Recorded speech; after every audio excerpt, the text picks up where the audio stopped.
சபையில இணைக்கப்படுறதுக்கு முன்னாடி நீ யாரோடு இணைக்கப்பட்டிருக்கணும்? இயேசுவோடு இணைக்கப்பட்டிருக்கணும்.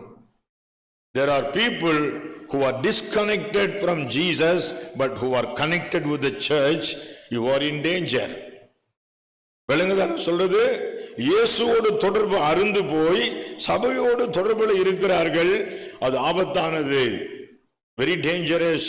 அவர் நீங்க என்ன குறை சொல்லக்கூடாது, இதெல்லாம் முதல்ல சொல்லியிருக்க கூடாதான்னு கேட்கக்கூடாது. இயேசு தேவாலயத்திலும் பெரியவர். எனவே இங்க இருக்கிற ஒவ்வொரு நபரும் உங்க மனதில் தெளிவா இருங்க. இயேசுவோடு நெருக்கமான கனெக்ஷன்ல இருக்கிறீர்களா அதை மட்டும் பாருங்க. பிறகு சபையோடு connect பண்ணப்பட்டிருங்க. Without having fellowship with Jesus, if you maintain fellowship with the church, it is of no value. இயேசுவோடு தொடர்புகள் இல்லாம சபையோடு மாத்திரம் தொடர்பில் இருப்பீர்களானால் அதுல பிரயோஜனம் கிடையாது.